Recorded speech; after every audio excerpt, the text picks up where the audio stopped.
up first. Waiting on YouTube and Periscope and Twitch. Let's see if I can switch it over. Public side. Wait for the public.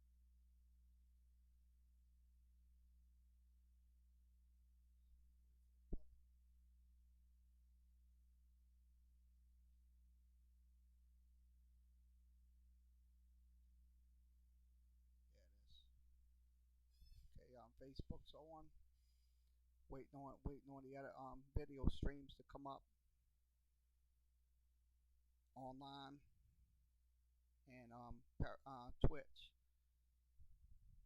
Okay, once again, good evening. Excuse me, I'm getting my days mixed up. Okay, welcome to the Sports Talk with Kerry Wehmeyer show for Friday, July 19th. We're going to be doing the Southland Conference recaps. That's it from Southland Conference Media Days. So from yesterday, we couldn't get it done yesterday, so we're going to do it tonight again. So how's everybody doing? From Facebook, YouTube, Periscope, and Twitch. So we want to make sure everybody is on, so everybody is um, in there. So we're about to put the recorders on, so I'm setting it up now. So give me 1 second. You'll hear my voice. There it is. Everything is on. So if you want to come in and talk to me, tell me hi, whatever. Come on down. Facebook, YouTube, Periscope, and Twitch. So we're going to go over score update in just a few minutes. Let me switch this out, text thing. Okay, we're getting ready to start. Okay, let's go over some MLB scoreboard updates. At this hour at 7:27 Central Time, 8:27 Eastern on the Eastern time zones. Let's begin with scoreboard update. Waiting on the thing to come up. So if you want to come in and talk to me, come on down. Let's just see if we're up. Okay, scoreboard update. Major League Baseball. In the bottom of the fourth, it is Baltimore up 4-2. That's bottom four. They have a runner at first and no outs. So let's go ahead and go over the other scores. Tied up at 1 between Pittsburgh and Philadelphia. That's in the top of the fifth. Okay, also it's the Yankees up 4-2. That's top four. Also, it is top four. It is the Reds up 4-0. So it's that's in the, going into the bottom of the fourth. Also, it is bottom of the third.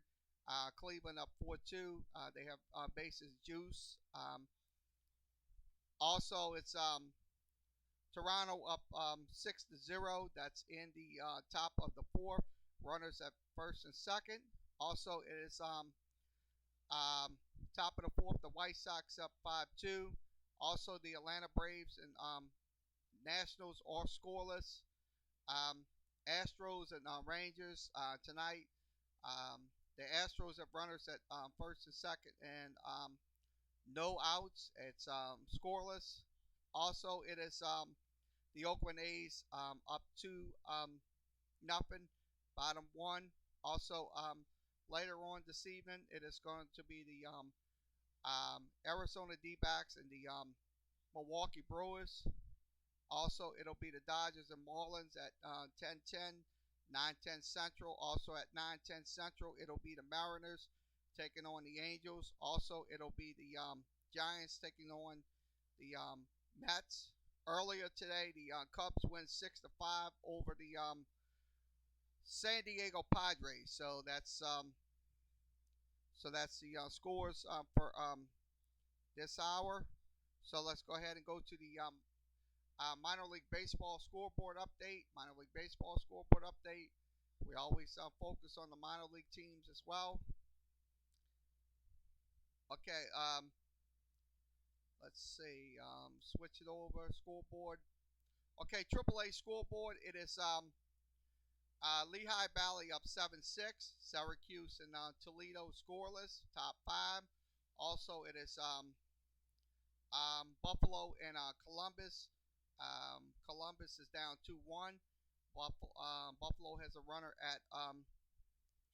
at first and two. Also, it is Scranton WB on top 1-0, going to the seventh. Also, it is Gwinnett up 4-0. That's in the top of the fifth. So top innings. Also, bottom of the fifth, it is Pawtucket is scoreless with Charlotte. Also, it is Durham tied up at 1, going into the sixth. Now the Baby Cakes is up 1-0. The game's at the Shrine on Airline tonight. Runner at that's in the top of the second. Runner at first and 1 out. Also, it is Nashville on top 1-0. Also, it is Oklahoma City up 2-0. That's in the bottom of the second. Runner at third. Also, it is Memphis and Omaha scoreless. Bottom one. Omaha is the runner at first and 1 out. Also, El Paso and Albuquerque will begin in just a few minutes. Also, it will be Fresno taking on Reno, and Tacoma will take on Sacramento, and also Salt Lake City and Las Vegas will play at 8:05. So 8:05 tonight for that game. So that's the minor league scoreboard. Let's give you the let's give you the MLS scores, soccer games tonight, soccer scores. Pull this up. We're waiting on the load up. Okay, soccer scores. We're looking at them right now on the screen. If you're with your team, you can just tell me your team, and I'll look it up for you. Okay, it is Los Angeles and the Galaxy will play. So that's the two LA teams. Also, in the African Cup of Nations, Algeria won 1-0. The Japanese one was I think it was KAW wins 1-0 over Chelsea. Also, the friendly competition, it is BYB on top 1-0, 23rd minute. And let's see. Everson is 1-0. Also, FEN, I think it's a team. I'm trying to not pronounce it. Okay. The Red Bulls wins 3-2. So that's the scores for the soccer and also Major League Baseball. So we'll go ahead and we'll switch out. Once again, we will have Southland Conference Media Days was yesterday. So we're going to play back with Southland Media Days video. So please we'll have it on in just a second. So let me switch it over. 1 second. I'm switching over to Southland Media Days. So let me go over to the switch outs.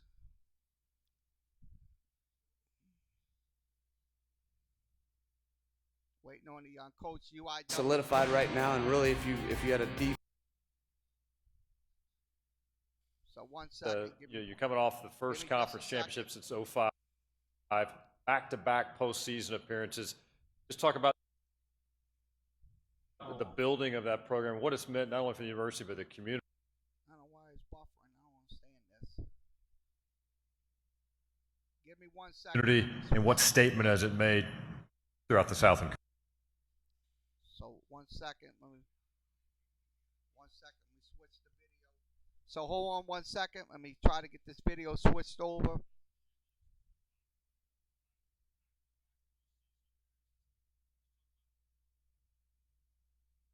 Good news, Steve.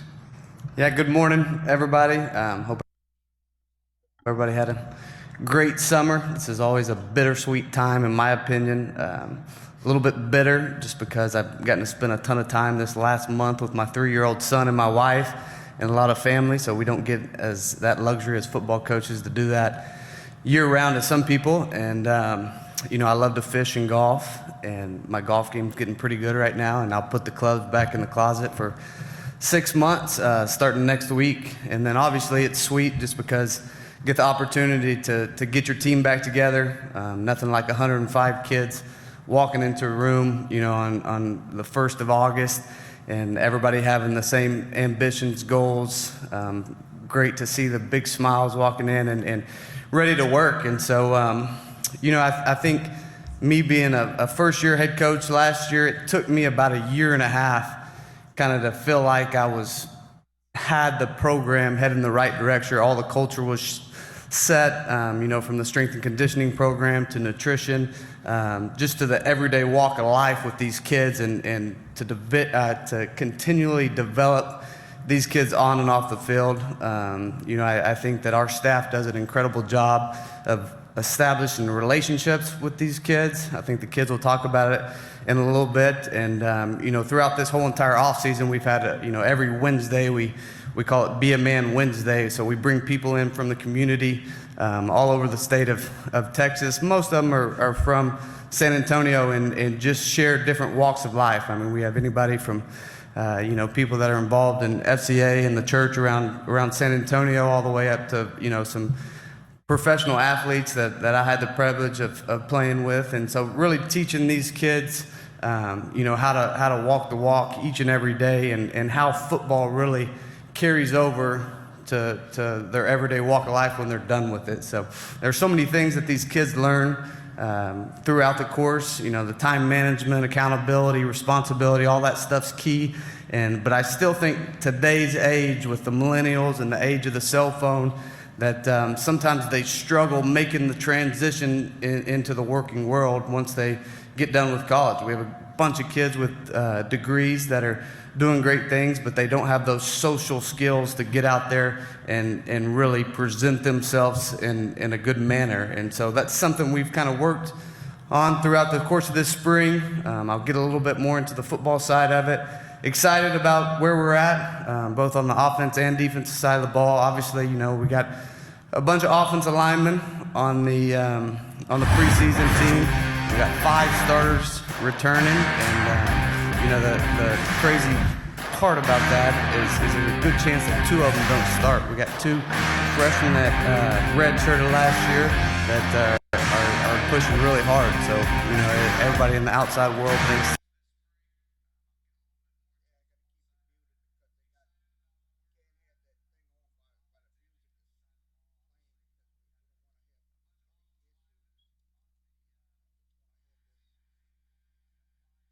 in the last year had successful surgeries. He's worked his tail off getting back.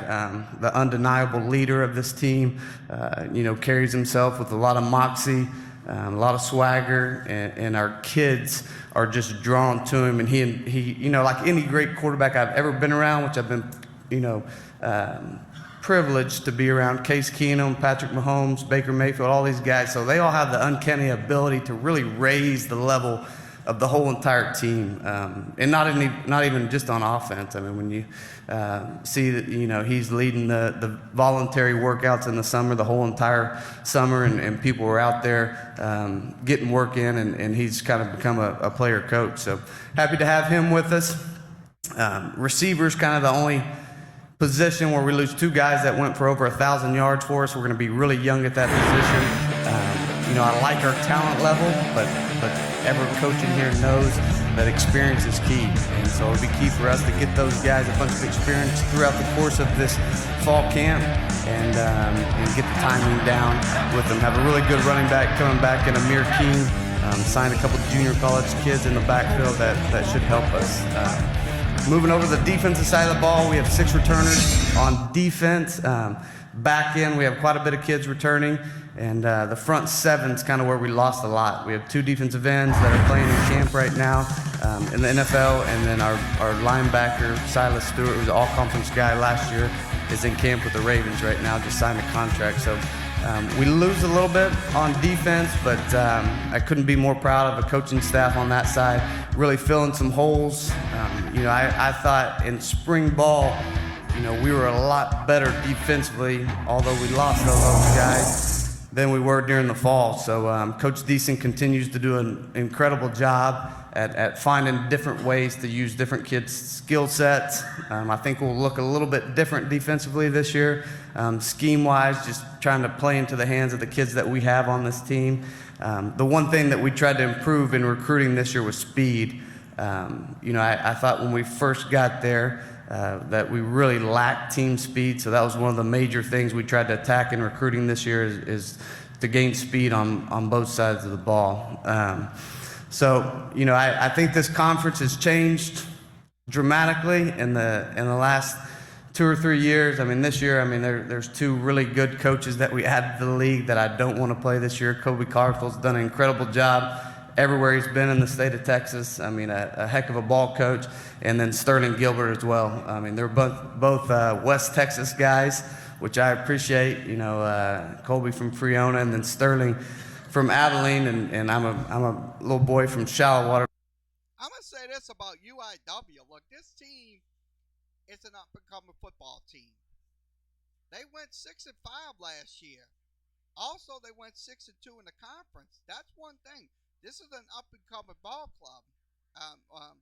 You're gonna hear from them for a very long time. That's one thing you're gonna make no mistake about it.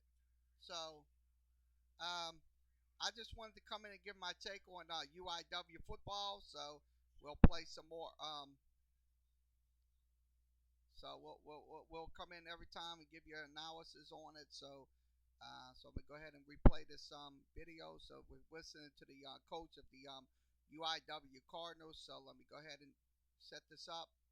So if you want to come in, you can come in and state your opinion via Facebook, YouTube, Periscope, and Twitch. All we ask is you be respectful to other viewers and also the broadcaster, because if you're not, we have to ban you. So please be respectful. So at all times, coming in here in these in the chat room. So during this broadcast. So if you do that, you'll be fine. So let's go back to the UIW coach. Let's listen to him. Our little 2A's town out in West Texas, so really look forward to getting those guys in the league. I know they'll really improve the play of their squads. We've got a couple kids that I brought today. One of them's TJ Wright, a kid that I want to brag on just a little bit before we turn this over for a couple questions. But a kid, when I got there, I asked him, after the first week or two, noticed him working hard in off-season workouts, always on time, yes sir, no sir. Had a 4.0, just did everything right. And I asked him, hey, are you on scholarship? And he said, yes, sir, I am. And about a week later, I get all my scholarship breakdowns, and, he's getting like books, like $800 covered of the, $40-something thousand it costs to go to school there. And so, needless to say, it took him, 4 or 5 months to get my attention. He's now on full scholarship. He has a 3.8. He has a plan where he's going to get his medical school paid for. Just an incredible human being. I want to recruit 1,000 kids like TJ, and you have kids that do things right on and off the field, carry themselves the way you want your whole entire team to carry themselves on campus. When they communicate to teachers, I get email after email about what a great young man he is. So really happy to have these 2 kids at the helm leading our charge this year, and looking forward to a great 2019 season. All right, Coach Morris, appreciate those opening comments. If you have a question for Coach, raise your hand, and we will have a couple of microphones going around. Got one right here. Ariana Vidia, Houston Chronicle. With last year's standings in mind, and you do guys have a lot of returners on the offense, do you think that will kind of give you guys an upper hand in the conference, and how? Yeah, we got to, and I think, as a coach, finding out how to handle success is one of the hardest things that you'll ever do. There's a reason why they paid Nick Saban and Lincoln Riley and Urban Meyer so much money, is because, they have this ability to get to the top, but then to sustain that at the top is really tough, and especially in this conference where we're at right now. So, that's been a challenge for us. I think our culture is getting better and better, and I think we continue to stress the little things and mental toughness and all these things that we have to ignore it. I mean, last year I stood up here and I think we were picked second to last, and none of this stuff matters. I mean, what matters is if we're going to go back to work the way that we did last year as a team, and we're going to be able to grind it out throughout the course of the whole entire month of August in order to prepare to put ourselves in these situations to win games. And so yeah, I think having success is obviously a great thing, but finding out a way to sustain it is super hard. Got a question here on the left side. Hey, Coach. Robert Krause, RCFB, former Texas Tech player. You talk a little bit about how Coach Leach has influenced your coaching in terms of not only play calling but program development. Yeah, a lot, and even more so than Coach Kingsbury. I got the great opportunity. When Mike Leach got hired at Washington State, I was the first assistant that he hired. So we flew up to Pullman together, and one of the most valuable things I've ever learned is I got to sit there and watch how he hired all the guys on his staff, how he put together the structure from day one of his off-season program, how he handled discipline within his program. So that was something I got to see firsthand. I took a lot out of it.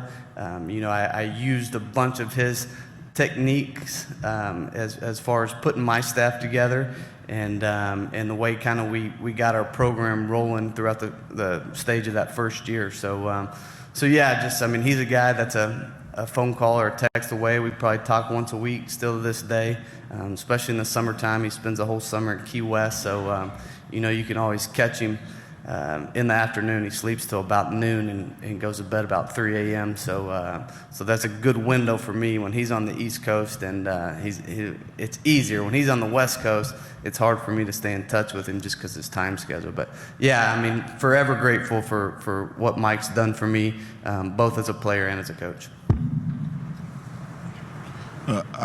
David Berry, Lake Charles American Press. I guess it's kind of cliche, but you guys have gone pretty much overnight from being a hunter to being the hunted in the conference. How do you, as a coach, deal with that and transfer that to your team?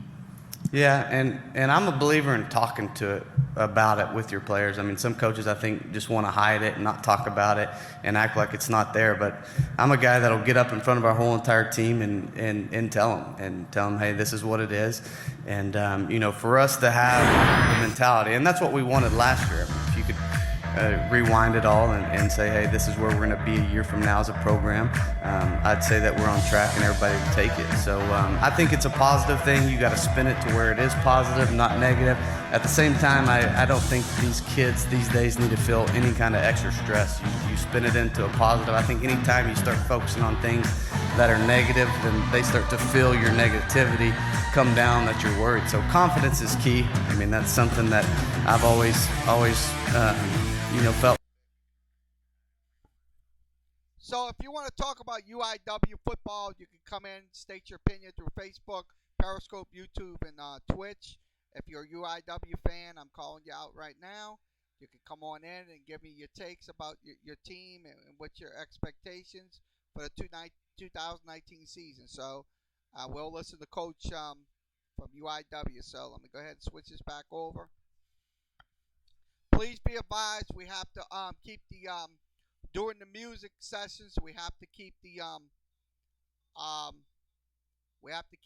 muted because we don't want to get any copyright restraints or anything. So just please be patient with us. When I'm muted, I don't want nobody coming on here saying why I muted it. So that's the reason. Buildeth and they'll come. And so, it's something, we haven't been doing anything crazy out in San Antonio. We've kind of kept to ourselves and worked hard, kept our head down and grinded out. And then once we had a product that we could go out there and sell. I think this off season we spent a little bit more time at getting out into the community with a product and trying to get our numbers up, our fan base, season ticket sales, all those things, because these kids work extremely hard and they deserve to play in front of great crowds. So we'll have to do it again.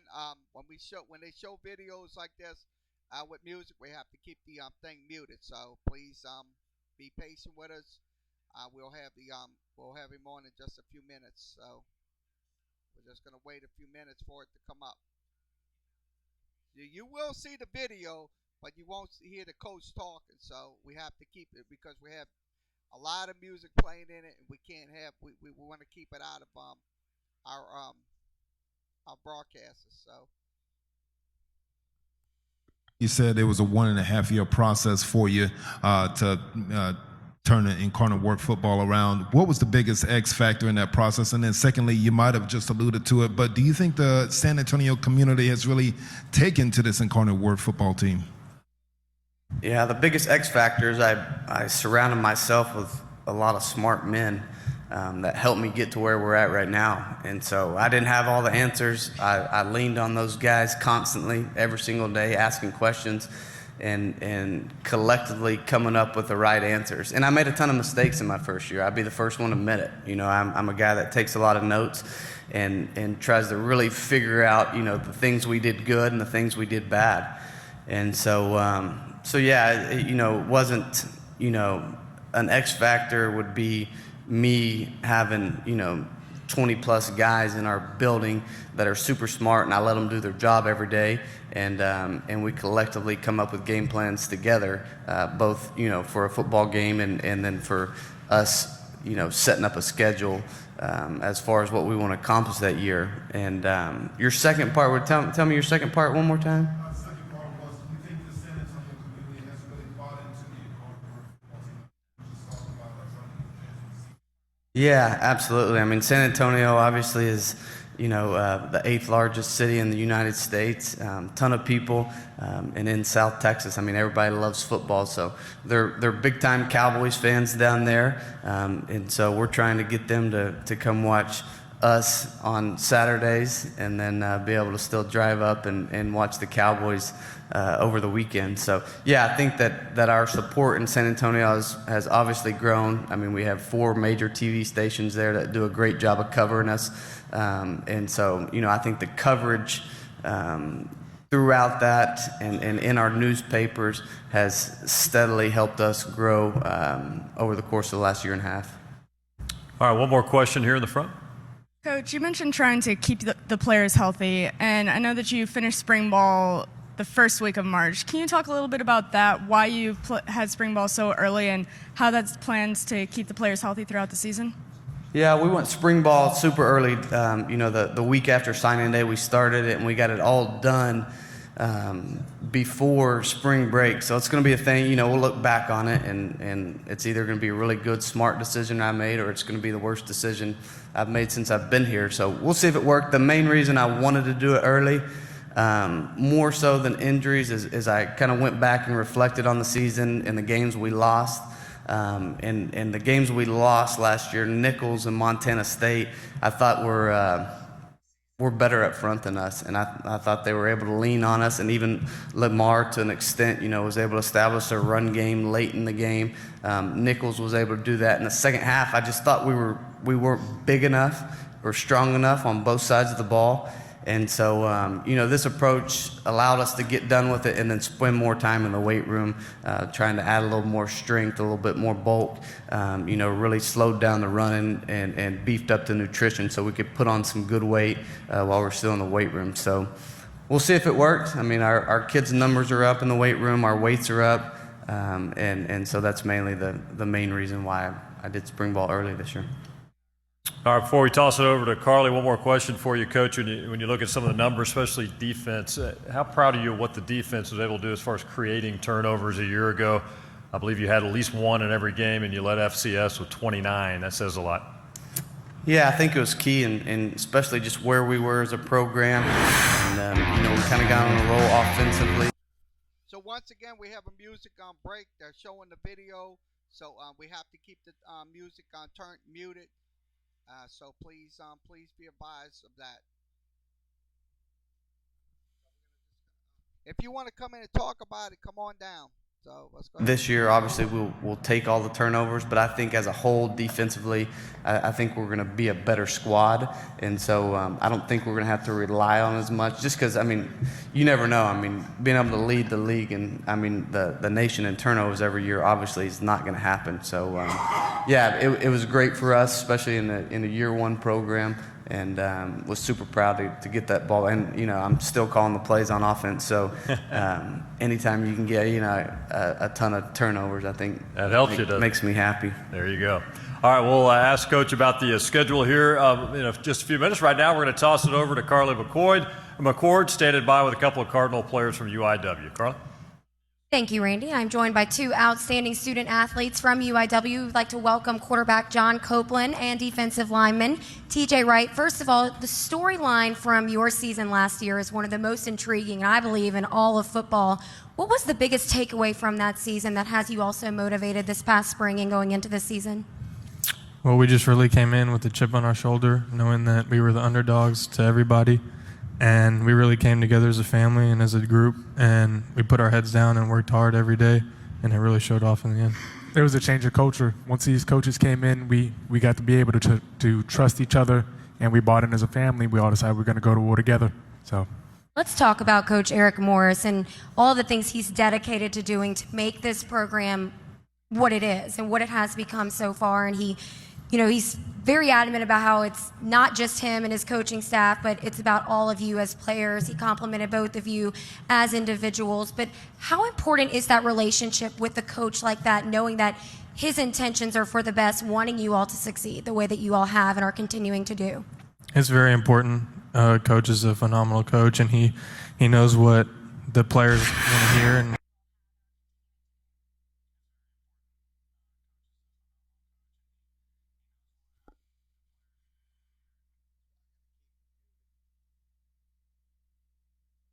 So I'm gonna be honest with you. Look, this team right here, I'm gonna be honest with you. They're gonna turn some heads this year. They're going to turn some heads. Exactly. So I look at it this way. Look, if you're a UIW fan, you're gonna have a very good season. They did win the Southland Conference last year, so along with Nichols. So this is gonna be a very complicated conference to predict. So. the time I've been in college too, so I see where you're coming from. That's probably one of the reasons why he started up those Wednesday BMN, because he understands that was the guidance he was looking for while he was in our age. So yes, he's very easy to relate to, very understanding in our situations, and it's easier for us to relate and him to help us out because he's a younger coach. Getting that Southland Conference trophy last year, what was that moment like? Is that something that's just unforgettable? it really was. Everyone was shocked, but everyone at the same time was just, this is what we worked for all season, so at the same time we felt like we earned it, but we're not really satisfied with that, and we want to move on to this next season with the same goals in our heads. So another tidbit about this team. Look, that stadium that they have, Tom Benson, the former owner for the New Orleans Saints, he passed away.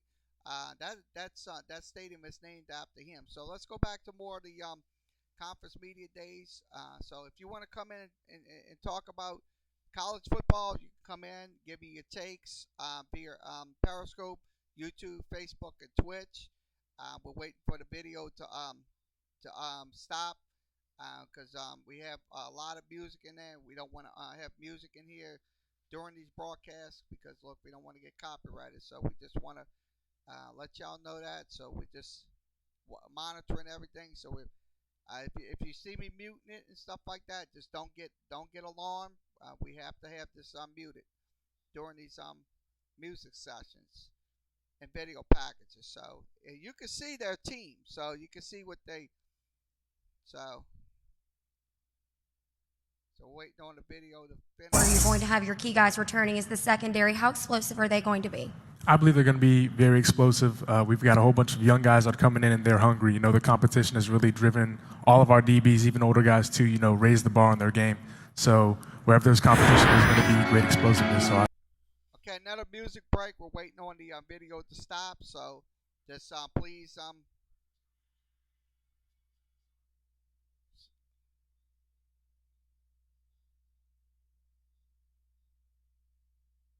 be patient with us. Okay, that's they're showing where they caught the football. So look, I'm gonna tell you, they're gonna have. Hard on the schedule. What challenge about this upcoming season most excites you?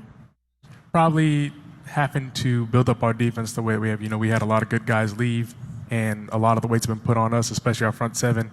And our defense works by our front seven being great. So being able to have our player-led team that we've built a culture of just being able to listen to your captains and listen to the players and all around build up our team. I'm excited for our defense to get out there and to show the world that we can still do it. We still got it. Well, good luck to you both. Thank you for your time. We appreciate it. And Randy, we'll go ahead and send it back to you. All right, very good. Good conversation as well. Coach, if you don't mind, talk a little bit about the postseason experience, what it meant for you in year number one. Yeah, it was a really great experience for our kids to have the ability to fly up to a storied program like Montana State, to see their culture. The one thing they didn't like is that it was snowing and 18 degrees outside. So a little bit different for us, but just to get that experience that we can hopefully relate back to in a year, and hopefully we can get back. It was a great time, but obviously we weren't able to come out victorious, but I think we learned a lot from it. So it'll be something that the next time we're able to make the playoffs, I think that our kids will feel a little bit more comfortable, and hopefully we can host the game next time and not have to fly all the way to Montana. I mean, what an opening year. Did you envision that, stepping into a program and knowing what you needed to accomplish? Did you envision that's the way it would turn out here postseason? Yeah, probably not. I mean, I'd be lying if I said that, we thought we were going to come in and be able to have a share of the title. So, but just a tribute to our kids. I mean, they came in, they bought in. I think our coaches coached extremely hard. They're great teachers. And we were able to improve in a ton of things in our program. I know our GPA has risen almost a whole entire point since we've gotten there. And so watching these kids succeed is one of the biggest joys I get out of coaching. I mean, it's a lot of fun to watch them be able to make good grades, eventually get their degree, and then have success on the field at the same time. So we'll continue to coach and teach really, really hard, and hopefully we continue to have the same success. All right, last question. Ask you about the schedule. You get going on August 31st. You open at UT San Antonio, so a little city rivalry there to kick off this season. Talk about your schedule in general, specifically that opener at UTSA. Yeah, I mean, I wouldn't call it a rivalry yet. I mean, has the potential. Yeah, right. So obviously have a ton of respect for that program, what Frank Wilson's been able to do there.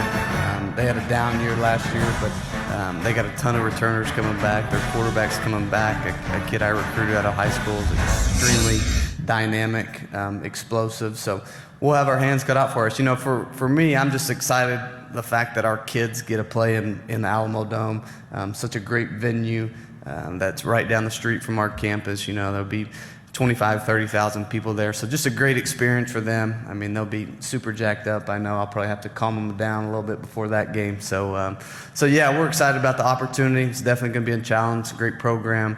Anytime you play an FBS opponent, obviously, you got your hands full. And lastly, you got your first look at the conference and everybody you're going to be facing and what this league is all about. What's your takeaway after 1 year of watching this league? Yeah, a lot better than, in the previous years. We had played Stephen F. Austin, Central Arkansas, and Sam Houston all when I was at Texas Tech for those 5 years. So really I got to see those 5 teams, but from the top to bottom, I wasn't able to see it. And so just came away really impressed. A lot of great coaches that I think are fundamentally sound. And then, I know going in through this offseason and really being able to dig in and dive into some self-scouting, what we did well, what we did bad against them, it definitely is going to be challenging for us. I mean, there's got to be a lot of adjustments that we have to make as coaches so we can compete at a higher level. But, like I said earlier in my open statement, I think we added two, world-class coaches into it that'll do a great job, that'll continue to shift the play up.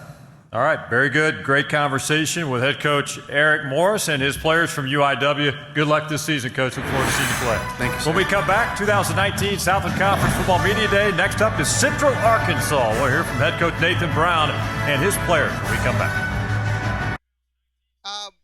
Southland Conference Media Days will conclude. We'll be back in just a few moments.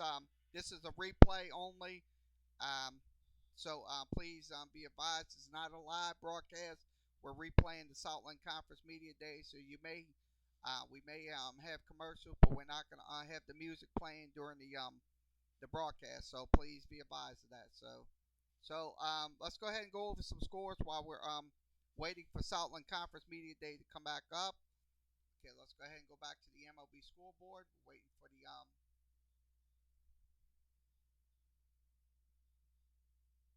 on ESPN, switch it over, waiting for the thing to come up. So we're waiting on the scores to come up. We'll come back. We'll go back to Southland Conference Media Days in just a moment. Okay, let's go over some MLB scores while we're waiting.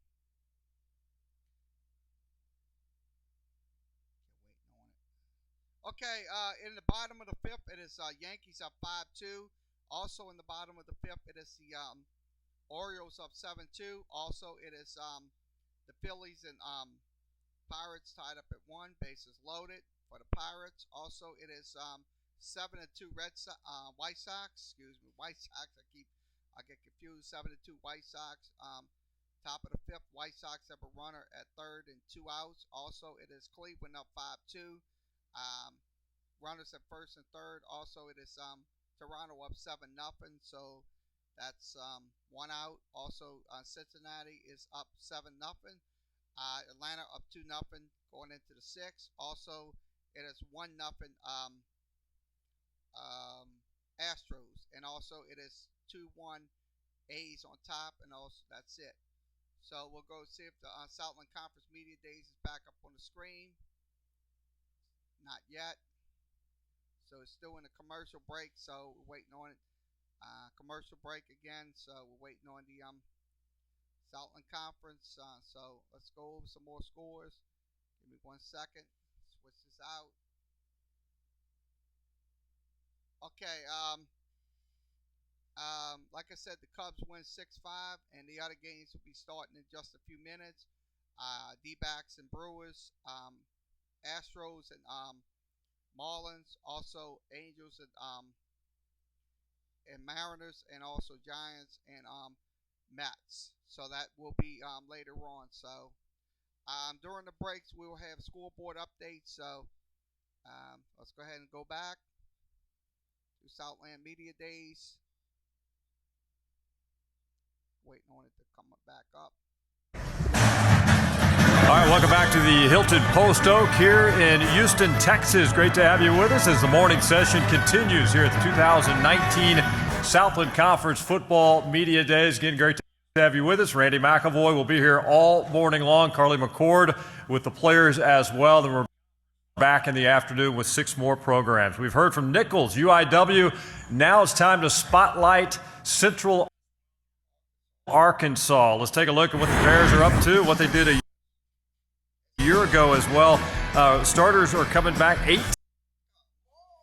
in fact, 18 off on the offensive side, 7 defensively. Last year, Central Arkansas 6-5 overall, 5-4 in conference play. They were tied for 4th, and they will open the season coming up August 29th at Western Kentucky. Conference opener will take place on September 14th when they take on Abilene Christian. And of course, you can see the sophomore running back redshirt returning Braylon Smith after breaking his ankle in the fourth game of the 2018 season. So Smith is coming back, and I know Nathan Brown is very excited about that. We're pleased to welcome the head coach of Central Arkansas to the podium right now.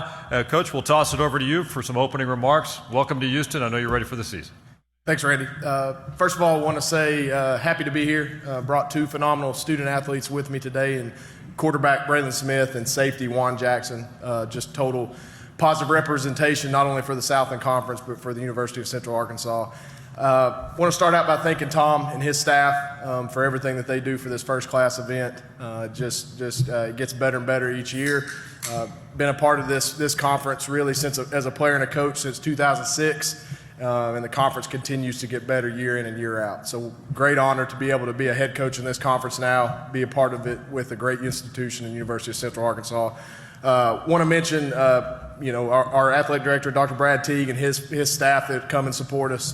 They do a great job promoting our program, obviously putting us in the best situation to be successful as a football program, but also an athletic department. And then our president, President Houston Davis, he's done a great job representing our institution and really putting our best foot forward as we move forward as a university.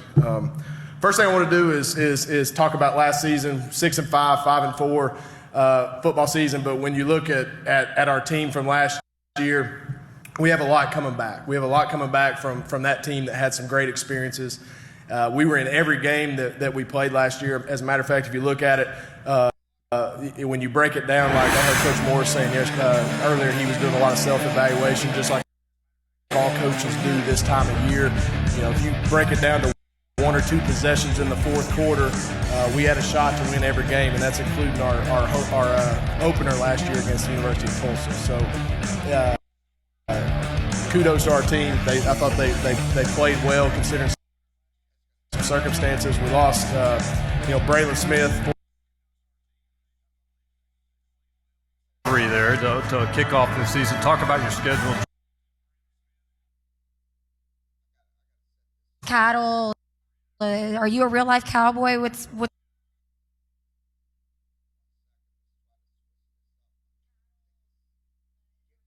and Jared Barnes and Tobias Enlow? What do you expect them to do? What kind of leadership and overall skill set do you expect them to go ahead and add immediately to this program? I expect them to come in and compete, and that's what they did in the spring. And, Tobias he got open a bunch and made a lot of plays, and same thing with Gerard. He's a big play guy, he's a speed guy. He could, make a big play kind of like Kier at any point in time. You just got to get the ball to him. So I'm excited for those guys and see what they do in the fall. I know coming back from an injury, has it been challenging trying to develop chemistry with these guys again? Not really. We got to spend the whole spring together, and then we've been throwing all summer. So the chemistry's there. We've enjoyed that process, and it's been really good to see each other get better throughout the summer. So I'm excited. And when it comes to Chris Terrell, he really is the anchor of that defensive line. How much stability does he have there? For sure, he's a monster. I mean, he's a guy we're definitely glad to have on our team. We know we kind of help each other out. He goes to gets the quarterback, and we make the plays on the receivers. So it's kind of a win-win situation. And Coach Brown talked a lot about his first year last year as a head coach, and it's always a learning experience when you're in those shoes. And great things are coming from this program they did last year, and I know that's the plan again this year. And injuries, sometimes do get the best of you. But what was the biggest takeaway from last season that you all applied to this season?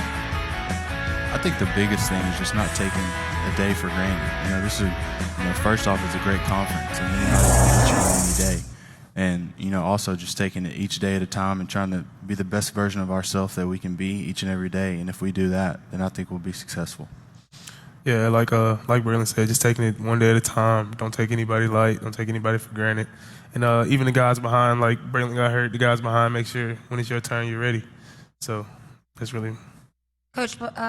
Coach Brown also talked about the offensive line and how he thinks that's going to be one of the biggest bright spots of the offense. How confident does that have you going in, knowing that you're going to have that protection? It makes me feel really good. It makes me feel really confident. And I've, like I said, all spring, those guys, they got better from the beginning all the way to the end. And I'm excited, just watching those guys work and just seeing what they do what they're doing outside of workouts on their own time. Those guys are, they're working. It's important to them, and I can see that. So just seeing all that makes me really excited, and it gets me fired up. So, Braylon, a little bird told me that when you're not on the football field, you might be out in another field somewhere do roping and cattle. Are you a real-life cowboy? What's the deal there? I do a little bit of that in my free time. Please enlighten me. So I do a little bit of rodeos in my free time, but when it's football season, it's football season. Is that something you always did growing up, or? Yes, I started doing that I started roping pro when I was about 4 or 5, and then when I was 10, that's when I started entering rodeos, and I enjoy it. It's another way to compete, and I love competing. So instead of just football season, I'm trying to compete year round. What's one of the biggest challenges that you all expect for this season, and how do you think you'll benefit from it? I think probably just the schedule to start off, as far as like the road games and stuff like that. So just getting guys to focus in and just pay attention to the details each and every game, and take our adjustments and move on, and just take it one game at a time. Well, guys, thank you so much for your time. Good luck to you this season. Randy, we're going to go ahead and check back in with you. All right, good stuff. Great conversation there from the Central Arkansas players the last minute or so with Coach Brown. And I want to ask you, you've been around Central Arkansas and Conway for so many years as a player, now as a coach. Walk us through that and what it means to you to be in that community for so many years. Well, one thing that I try to tell people is UCA is my school, yeah. And getting the opportunity that I have at a young age is something I don't take lightly, something I don't take for granted. To be at a place like the University of Central Arkansas, the community of Conway, where I was fortunate enough and able to play as a student athlete, now as an assistant coach and a head coach, is something that I'll cherish, and something that to me is a dream job at 32 years old. So it's a place that means a ton to myself, my wife Jessica, our 2 kids, and hopefully, I'm trying to teach these players that this is your school too, and that 10, 15, 20, 30 years down the line, these experiences you're having in Conway at the University of Central Arkansas is opportunities of a lifetime. Before we wrap it up, let's talk about your schedule. We'll see it here on the big screen here inside of the ballroom here at the Hilton, again at Western Kentucky, at Austin Peay, ACU, Hawaii. Talk about this schedule, the challenges again, and I know the respect you have for this conference. Yeah, starting with Western Kentucky, obviously a great program. They've had some coaching transition, but if you look, we had a down year in 2018, but in 16 and 17, they were in their conference championship game. So they have a lot of talent on their roster. I think it's just getting the pieces back in place. That's obviously going to be a challenge going to Bowling Green, Kentucky, opening on a Thursday night. Then you go play a tough, inter-FCS matchup against Austin Peay, who's obviously a rising program. Coach Mark Hudspeth there. We've got a lot of connections with him and UCA, and very excited about that challenge to put ourselves up against an OVC opponent and put our best foot forward. And then also, obviously, maybe one of the most important games of the year is our home opener against Abilene. Getting an opportunity to host a great program who's playing good football. That's going to be an important game. And then finishing that first 4-game stretch at Hawaii, that will be a good one. But looking at 4 of your first 5 on the road is obviously, as a coach, makes you not sleep well at night. But when you have, young men like Braylon and Juan and hopefully the program and players we have in place, we'll be able to sustain that and have success early on. All right, he is head coach Nathan Brown from Central Arkansas. Great to visit with you, and I know you're looking forward to the new season. Thank y'all. All right, appreciate it. Hey, coming up on the 2019 Southland Conference Football Media Days, straight ahead, we'll check in with Northwestern State. We'll hear from their head.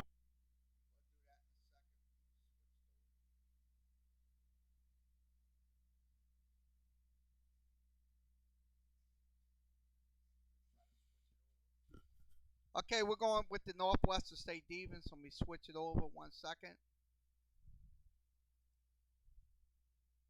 So you're back. Graduates, and Ed Orgeron being a switch it over 1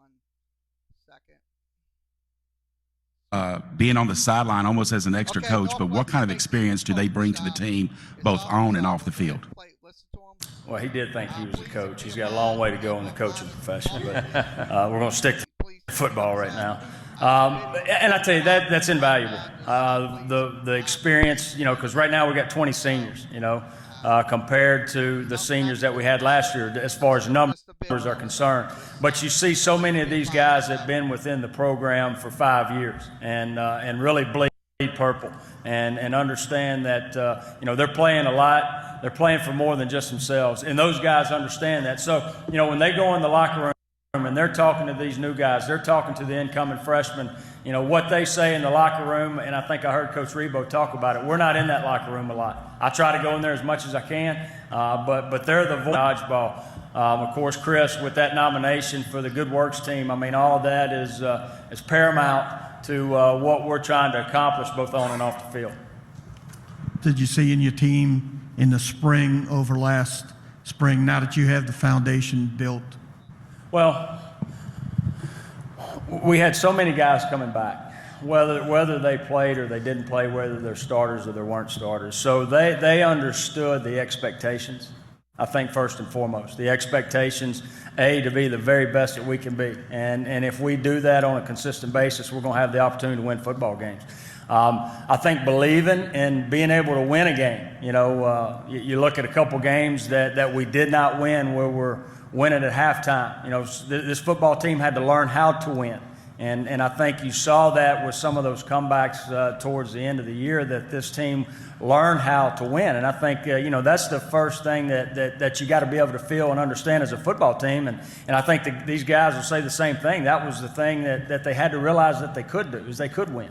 And so the carryover with those 20 seniors to where we were in the spring was night and day from last spring. And I think that goes along with the consistency with the coaches and also the players. Question on the, is it left side here? Second row? Yeah. Hey, Coach Robert Kraus, RCFB. You talked about some of your newcomers. What's the status of Aubrey Scott, running back out of DeSoto? Aubrey Scott was a young man from North DeSoto that we signed. Aubrey Scott will have some academic progress that he's going to make before competing with Northwestern State. I see Morrell, Port Arthur News. Did I hear you correctly when you said that as the season went on, especially as you began to win your 3 of the last 4 games of the season, you guys had changed schematically? Was that an X factor for you as far as being able to pull through late in the season? No, the change in the scheme was the spring. Yeah, and really defensively. I think that's the biggest thing, with Coach Lucas coming in as a defensive coordinator. It fits our personnel as far as the guys that we have up front, the guys that we feel like we can recruit to Northwestern State. It puts a little bit more speed on the field for us. So I think it opens up a lot of opportunities for us defensively that fits our personnel more so than what we were in. I have time for a couple of more quick questions here in the back. Coach Caleb, KTRE News in Nacogdoches. You were kind of new in the league, and now this year in Nacogdoches they have the new coach at SFA with Coach Carthel. What were your thoughts when you saw a coach coming in that's won a national championship at a lower level? And then, what advice would you give them if you had any to offer? Well, I think, you look at the other 10 head coaches in the league. That's week in and week out. And I talked about it at the beginning. You're competing against some great coaches in this league that have done a lot of great things before they got to this league. He's another one that's coming in. McNeese has a new coach that's coming in that's had a lot of success. So I think they understand the conference. They may not have been involved in the conference, but they've seen it outside in and understand that week in and week out that you got to be able to compete. One more question here, second row. Robert Kelly, Techsport Publications. Coach, what do you think the biggest obstacle you're going to have to overcome this season? Well, I think if you look offensively, you got to look at the receivers, to find out who's going to step up at that particular position. But continuing to learn how to win, to be in those football games and understand how to finish. But the biggest thing that I can say as far as this football team is consistency.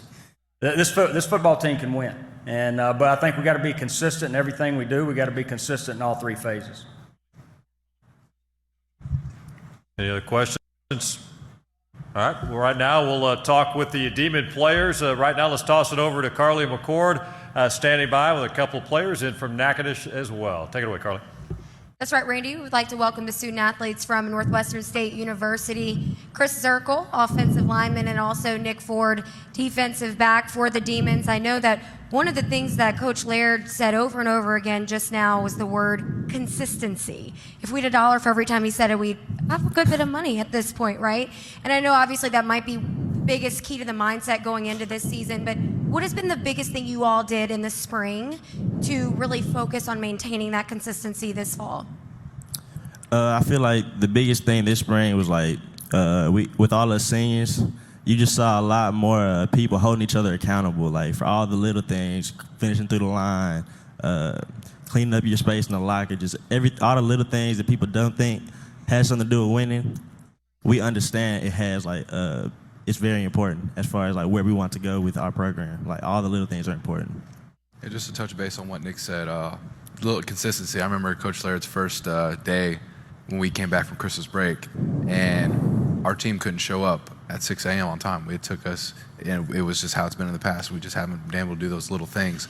But eventually, after the third day, we showed up all at 6 a.m. and then just grew from there. Every little thing, just clean up, mess, towels, just little things like that. And it shows just little mistakes we made in the past season, but we look forward to overcome them now.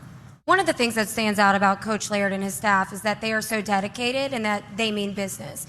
And you all respond very nicely to that. Is that just the respect that you all have for them, or is it the will to win, or is it a combination of both?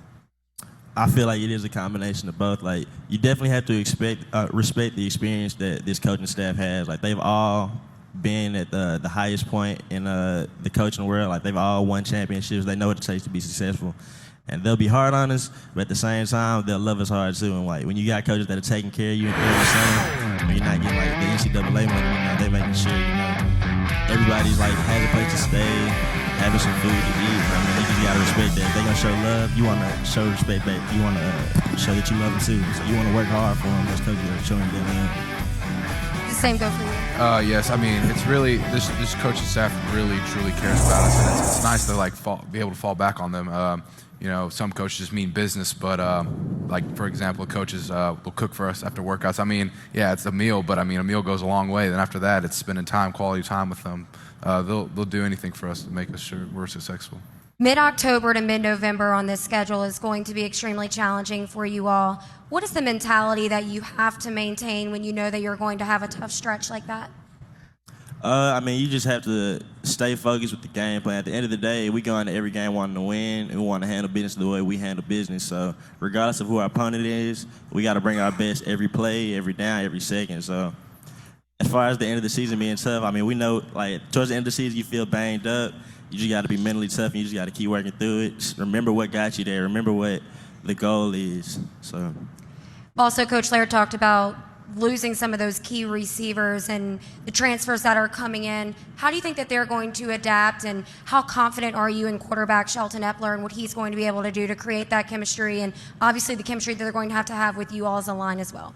Very confident. Shelton Epler, he's a baller. He knows how if you look at his stats, he knows what he's doing, and these receivers coming in, we've already welcomed them as family. The BYU transfer and a couple other transfers, we've already welcomed them as family. They've already been throwing, running routes, all that stuff after workouts. So I'm real confident that Jazz Ferguson, he was lost, but I feel like we can really make up for them. And a lot of improvement was shown on the defensive side of the ball in the spring game. What was the key to that improvement? How do you all keep it going forward? I feel like it was just, everybody just understanding the defense. We got a new defense. I feel like it fits us a little better. And understanding what Coach Lucas wants from us. After getting that fall season, the fall semester with him, he grew on us towards the end of the year. We finally understood, okay, he just wants us to go hard. Like, he just, is a level that he expects from us. And now we expect even more from ourselves. So just us holding each other accountable has really, taking strides as far as defense goes. I feel like the Demons are on the cusp of greatness. Am I right? Yes, okay. ma'am. Guys, thank you. Good luck to you this season. Randy, we'll go ahead and send it back to you. All right, Carly, appreciate it. We got to mention Carly is a Northwestern alum as well, so she knows a little bit about this university and the program. Coach, final minute or two with you before we toss it to break. You're a Northwestern State guy as well, record-setting career there as well. What's it mean to be a part of this program as the head coach, the support of the administration helping you do what you need to do on the football program? Well, I've seen this university and this really football program, I guess guess dating back to I was a little runt running around in the late 70s, early 80s, my dad being the head coach there, the likes of Bobby Hebert, Joe Delaney, Mark Duper, who at the time I didn't realize I was surrounded by those guys, by greatness. But, to see that thing come full circle, to have the opportunity to play there, that Coach Sam Goodwin, that was 17 years, I believe, Tom, in this conference. That was a legend here. Won multiple championships. To be able to play for him and work under him to where we are now, and it's an honor. It's a privilege, day in and day out, to be able to go to work to make Northwestern State, not just Northwestern State football, but Northwestern State University be the best that it can be. And I talked about Dr. Maggio being a student athlete himself at Northwestern, our president. Also being a coach at Northwestern State. So, he's sat in the same seats that our student athletes have. He's been in the same shoes as our coaches have. So, when you have the success and you have that momentum at the top, it trickles down to everybody at the university. All right, well, let's ask you about your question real quick in these final minute or two. You've got LSU on the schedule, non-conference, and of course it's always tough inside the Southern Conference. Talk a little bit about the schedule, the challenges you guys will see this year. Well, we talked about the first three going on the road to UT Martin, a team that this university has not played. So really looking forward to that road trip. We got Midwestern State coming back week 2. And then you talked about going to LSU. You talk about Northwestern graduates.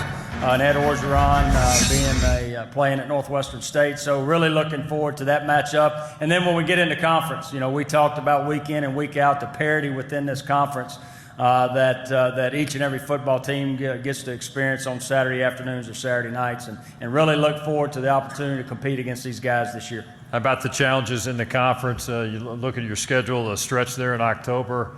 You've got, you open with HBU in October. You've got at Nichols, Central Arkansas at home, at UIW, at McNeese. That's a big 4-week period for you. Yeah, if you try to really look at a part of the schedule that is really critical to this football team, you probably look at that 4 to 5 game stretch right there that could dictate where this football team is going to be.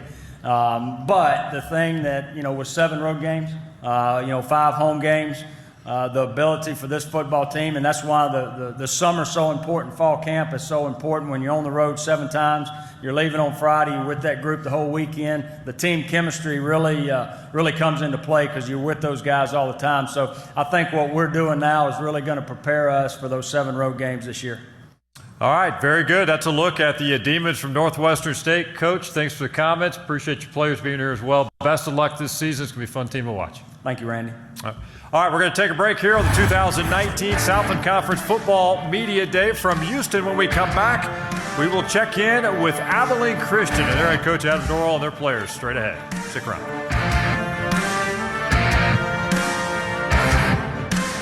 Okay, the Southland Conference Media Day replay will be back in just a few minutes. There are going to be ads in there, so we're going to go ahead and go over some more scores. Let me go ahead and switch this out. Let's go ahead and go over some minor league baseball scores real quick before we send it back to the Conference Media Days replay. This is only a replay, so we'll send it back in just a few minutes. Okay, top of the 8th, it is Norfolk up 9-7. Also, top of the 9th, it is 2-1 Syracuse on top of Toledo. Top of the 9th, also it is Buffalo on top 6-3. Bottom 8th, also it is Scranton WB on top 6-2. Top of the 9th, Louisville has runners at first and third. Also, Gwinnett is on top 6-2. That's in the bottom of the 7th. Runners at first and third. Also, it is Pawtucket up 4-3. Runners at first for Charlotte and no outs. Also, it is Durham tied up at 3 in the 9th inning. And the New Orleans Baby Cakes, I had 3-2. That's in the bottom of the 5th. The Baby Cakes have a runner at second and 1 out. Also, it is Nashville on top 4-1. That's in the bottom of the 5th. Also, it is Oklahoma City on top 10-1. And Memphis on top 4-2. Going into the 5th. Also, it is El Paso and Albuquerque tied up at 1. Also, it's Las Vegas up 3-1. So that is the score update for the AAA. Let's see if we're going to send it back to the Southland Conference Media Days. This is a replay. This is not the live video. This is the replay from yesterday. So just please don't get it twisted saying it's live, because it's not. We're replaying it tonight. So let's go ahead and go back to the Southland Conference Media Days video.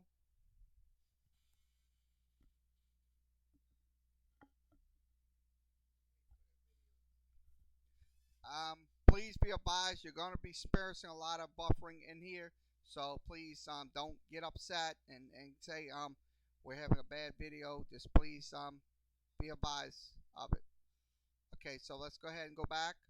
Really finished strong by winning 4 of their last 5 games as well. They will open the season August 31st at North Texas, conference opener. September 14th, a trip to Conway to take on Central Arkansas. All right, pleasure to be joined on stage by third-year head coach Adam Dorrell, who's done a terrific job at Abilene Christian. He's here now with some opening remarks about your program. Welcome to Houston, Coach. Yeah, thank you very much. Appreciate it. Thanks. We're excited to be here. It's really exciting times right now. Being a college football coach is a lot of fun, and it's challenging at times, but I think we'd all agree that the start of the season, being a head coach, it's really exciting to get this thing kicked off, and it's a pleasure to be here. I want to introduce our student athletes I brought with us today. Jeremiah Chambers, linebacker, team captain. He's a 3.25 kinesiology major, and Luke Anthony, our quarterback, captain. He's a 3.96 finance major. So very proud of both those guys and what they're doing with their leadership. So thanks for being here, guys. Just want to talk a little bit about the upcoming season. Try to highlight a little bit of things that we're doing right now in our football program. I want to start with academics. That was one of the things when we took over the program that we assured Dr. Schubert and our administration that we were going to fix and get better at. We finally hit that magic mark this year. This spring we had a 3.01 GPA, and very proud of our student athletes and the work they're putting in there. We followed that up with, we received an award from the Southland Conference for having the most improved APR in 1 year, and so I'm very excited about our guys for their commitment and what they're doing in the classroom. Academics, obviously, if you don't know, are a very integral part of what we do at Abilene Christian University. And Coach James Curley, he kind of leads it for our football staff. And then Sarah Shipp, she's our academic coordinator.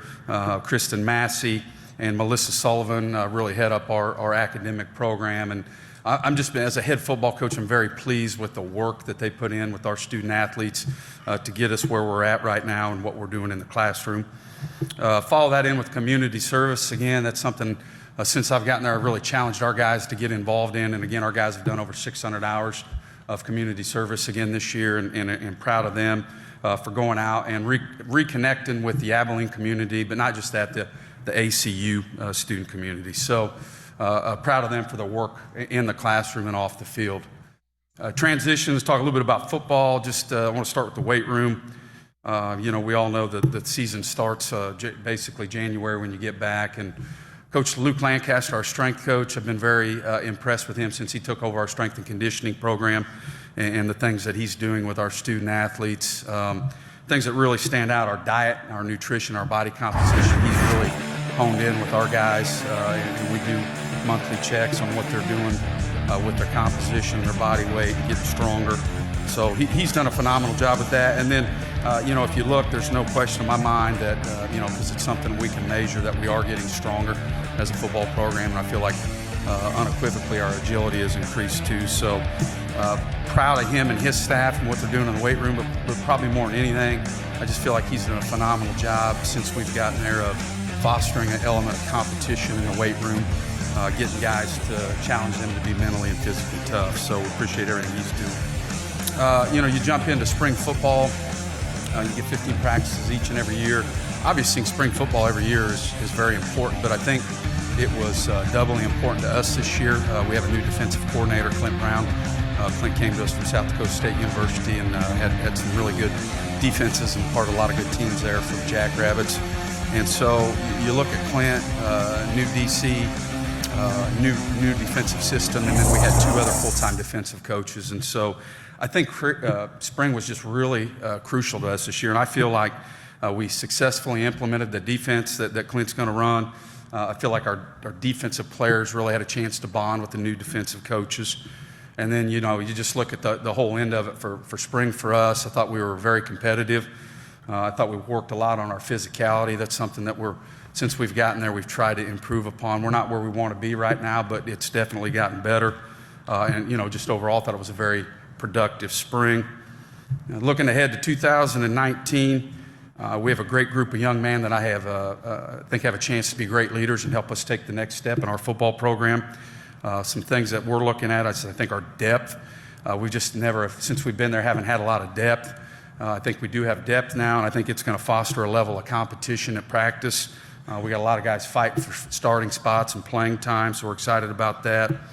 Experience-wise, like they stated at the beginning here, got a lot of guys coming back that have played a lot of football in the Southland Conference, and we're excited about that, especially on the defensive side of football. For me personally, the things that I've seen on the defensive side in 1 year of player development, recruiting, I feel like we've just changed the total look of our defensive line. And I feel like we have 8 to 10 guys that we can put in on the D line that are going to be productive, that can play with high motors. And we haven't always had that in those first 2 years, so excited about the D line. And then safety depth. I feel like that was an area that we needed to address. We've got Bolu coming back and Richmond, who are going to be 3-year starters, but the guys behind them, there wasn't a lot, so we were able to go out and solidify that. And then, offensively, looking at what we're doing offensively right now, I think for me is our wide receiver core. Again, player development, recruiting. I feel like we've really gotten a lot better at the wide receiver position. Excited about the offensive line, like probably every coach would tell you in here. The O-line, those guys can be hard to find and develop, and finally feel like we're at a stage where we have 8 to 10 guys that we can plug in there and play. And I'm old O-lineman, so I plug those guys a lot, but those 8 to 10 guys, I feel like they're just very competitive guys. I think they care a lot. I think they're hard-nosed, and it's kind of exciting to have some depth on that O-line position. We've got a returning quarterback. Obviously, Luke's got about a year and a half of starting under his belt, and so we've got experience there. Samaje Davis, his backup, has played a lot as well. And then at the running back spot offensively, I feel like we have 3 guys that are battle-tested in the Southland Conference, so we're excited about that. Probably just areas we got to improve upon going into fall camp. The things we're really going to place emphasis on is physicality. I look at the top 3 teams last year in the Southland that made the national playoffs, and I thought all 3 of those teams were extremely physical at the line of scrimmage, and that's something we're trying to emulate. Kick coverage is something that we've been working a ton on. If you look the last 2 years, our kick coverage has been absolutely horrendous, and it's put our defense in a bad situation to start a lot of drives. So we've got a new kicker. I think he's doing a good job placing the football. We're changing what we're doing schematically on the kick coverage team. And so that's something we're going to try to get better at. Situational football, since we've been there in 2 years, we've been in a lot of close football games. And so trying to emulate close football games or stressful situations is something that we've got to improve upon. Ball security, that's going to be the thing. I mean, you're going to hear me talk about that for the next 4 months. We were -3 in turnover margin last year. Again, if you look at the top 3 teams, the playoff teams, I think they were all +4 turnover margin last year. And so, that's a huge disparity if you're looking at trying to get to the top. And, you've got the Lamars, those guys, the Nichols, UIW, the guys that are making the playoffs with the +4 turnover margin, and you're at -3. That tells you a whole lot right there. And so that's something we've talked a lot about.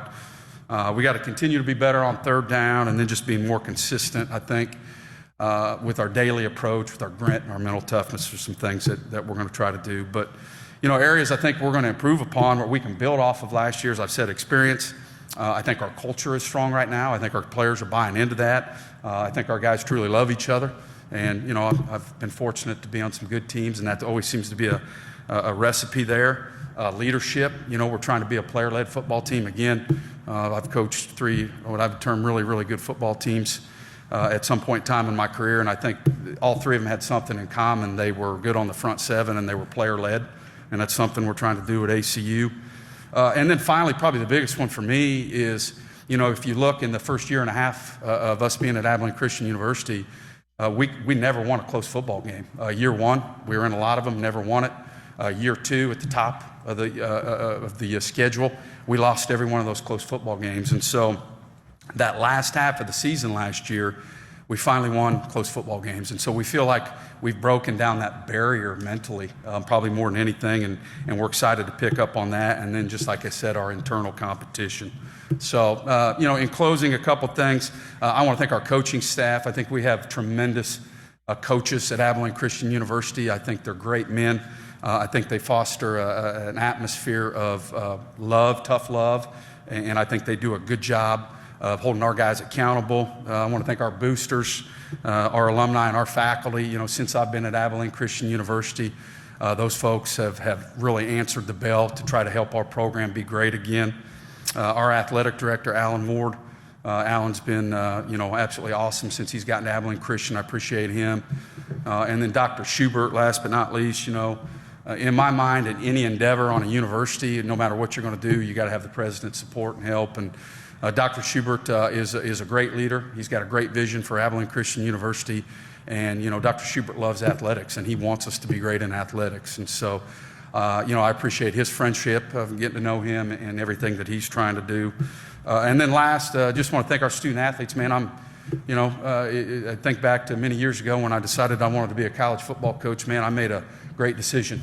I get to go to work each and every day. I get paid to do this, it's absolutely, I would do it for free. I don't want to tell anybody that, but a chance to be around just quality. We have quality student athletes in our football program, and I'm very proud of what these guys stand for and what they continue to do.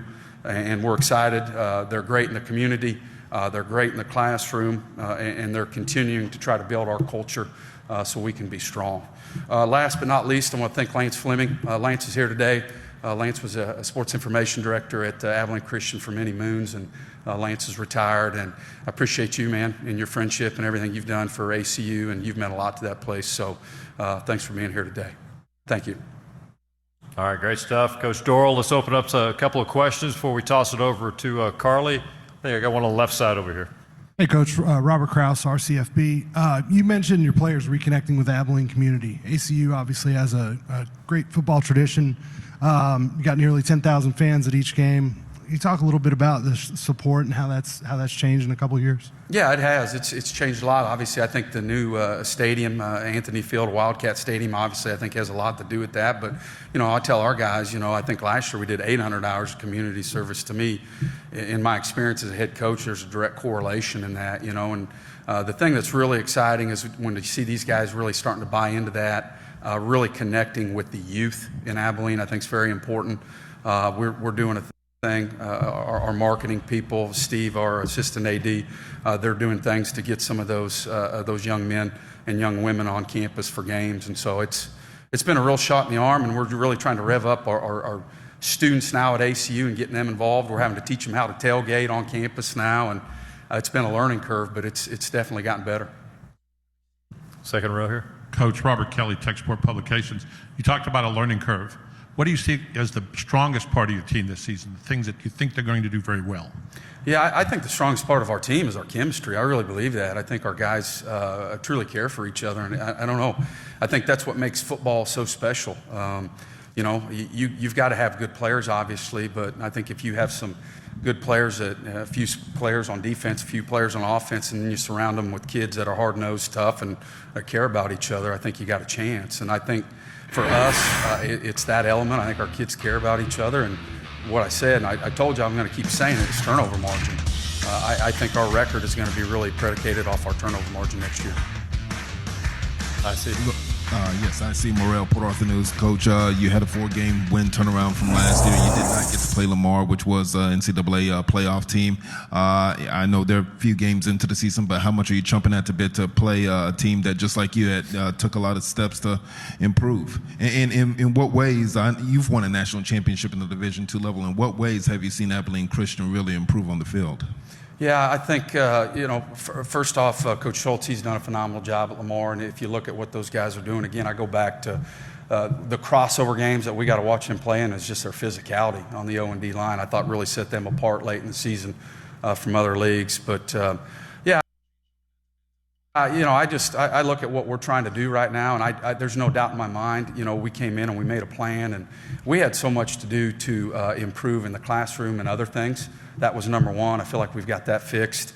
No doubt in my mind, through player development and recruiting, our talent level has gotten better. And, you can ask these guys, we're always trying to compare ourselves to the top FCS programs in the country. And when I say compare us, we're always looking at what they're doing, their statistics, turnover margin, red zone scoring, third downs, and stuff like that. And, you look at what they've done, Lamar, in a short amount of time, Eric at UIW. I mean, for us, the guys like that, it gives us hope that it can be done, and it will be done if we keep doing the things that we're doing.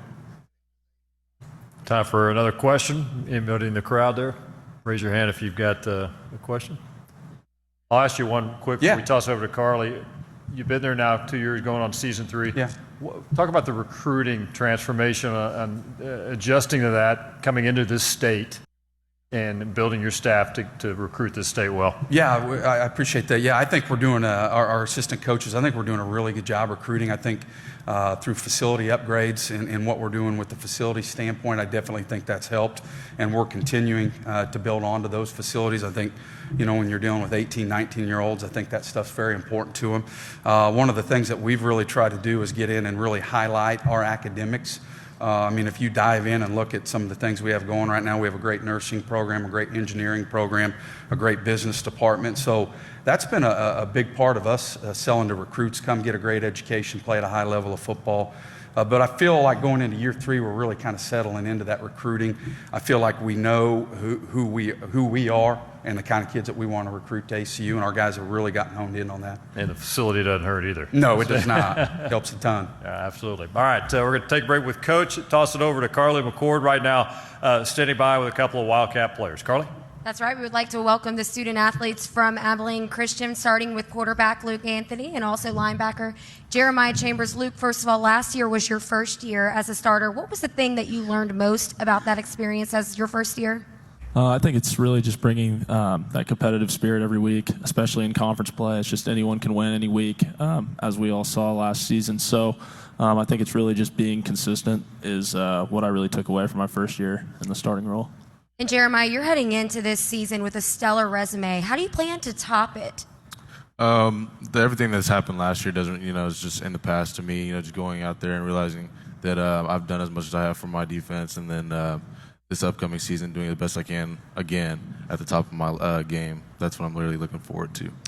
Coach Dorrell talked about the new defensive coordinator, Clint Brown, and I know that you said you've, already developed a good relationship with him so far. What have you seen from him? How do you like his style, and how have you adapted?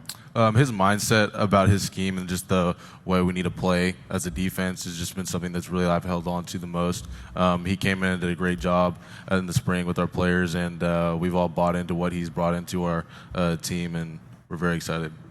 And both of you have outstanding grades in school. I was talking to you before we sat down, and Luke, you were the Southland Conference Student Athlete of the Year. You have a 3.96 GPA as a finance major, and you have an outstanding GPA as well. How do you all balance that, being able to concentrate on school and really concentrating in the locker room and on the field as well? I think Coach Dorrell does a great job relaying that message to the rest of our team. Just, whether it's community service or school, everything plays into being great and winning games. So winning on and off the field is just as equally as important to our team. So I think we've all really started to take personal accountability for doing the right stuff in the classroom and off the field, as Coach Dorrell's mentioned. And ultimately, we believe that's going to help us win more games. I agree with him. I think that, like you said, on and off the field, winning with the same mentality, going in with the same mentality, whether that's study hall class, being on time for meetings in football, and being on time for class is really just the same thing. And just knowing that you have to do for your team at all times, and not just on the field. Another thing Coach talked about a lot is how you all work really hard off the field, having a bond and having a chemistry with each other, and really having those relationships, not just as teammates, but as friends in real life. He said he truly believes that you all love each other. How much do you want to echo that and just really understand the fact that how important that is when you go into games together and you're going through all of these tough times, and sometimes it can get grueling and sometimes it can get tough? How special is it to have that bond? I think it's everything for our guys. We've had such a uphill climb to get where we are today, just on the culture of our team, and now it's expected. And it's really a team-run program, a player-run program. So I think all of us have really bought into caring for each other, looking out for each other's best interests. And ultimately, in the game of football, there's so many ups and downs that if you guys aren't super solid and tight-knit as a team, then ultimately you're not going to be able to reach your potential. So. Who are some of the young players coming in on the defensive side of the ball that you're most excited about? Someone I would say is Broussard, one of our safeties that are. We obviously have Bolu Anafade and Brandon Richmond, but he's one of those guys that we added to the defense and safety, and then we're also really excited about to see what he can do. Also, like LaKendrick Jones, the DN for us now, we're also very excited to see what he'll do in the front for us.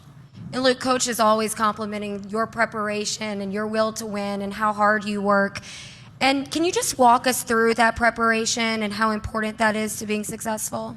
I think, he always preaches that you don't always have to be the most talented player or team. And ultimately, I feel like I can make all the throws, but what I feel like gives me an edge every Saturday is really just preparing, right after that game. You do your self-evaluation after the following game, and then ultimately you move on to that next team. Just kind of have that process that you be consistent with throughout the season, and I feel like that's really helped me gain an edge on a lot of people. Well, guys, thank you for your time. Good luck to you all this season. Randy, we're going to go ahead and send it back to you. All right, Carly, appreciate it. Good conversation there. Coach, I want to ask you the last couple of minutes we've got with you, follow up on what you've seen development-wise with Luke and how he stepped up his game, another off-season under his belt, and what have you seen out of his game? Yeah, I think obviously if you look at him, his structure, he's gotten stronger and thicker in the weight room, which we're hoping is going to help him absorb some hits as he goes. The thing that I've seen from him the most going from the sophomore to junior year is just his leadership, controlling the offense, the relationships that he's making right now with our receiving corps. As I alluded to, we got a lot of new receivers. I think they're very talented, and Luke has done a phenomenal job through spring football, through summer OTAs, and just all the extra work that they're putting in.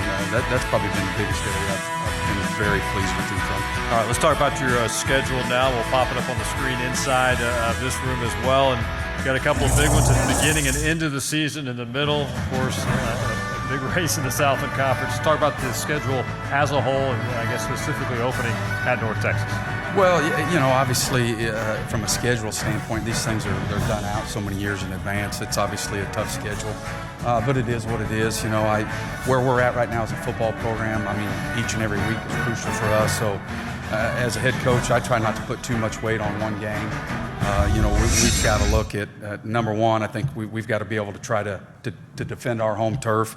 If you look at the Southland Conference disparity between the home team winning compared to the road team, I think it's a little bit more than the national average, I think, on that. And so, we feel like being way west, we have a home field advantage, and we've got to protect that. But, if you want to do the things you want to do in college football and in the Southland Conference, you got to go on the road and be able to win football games. Obviously, we open with North Texas. It's going to be a tremendous challenge. They had a huge season last year, but our guys, I think, are going to be confident to go up there, and we're going to play hard. And then you finish you go through the Southland Conference, and there's a lot of parity throughout the league this year, and then going to finish down at Starksville with Mississippi State. So. We're excited. I know it's a very challenging schedule, but we're excited to get going. One last thing, walk everybody through when you guys get going with camp. I guess most of your players have been there all summer anyway, but when's camp open for? Guys are finishing up this week. We'll give them a little time off, and then we report on August the 1st. I think start on August the 2nd. So right around the road, and we're ready to get going. Got that schedule ready? We're ready. Very good. Adam Dorrell, head coach of Abilene Christians, ready to start season number 3. All right, morning session is complete, but Carly and I are coming.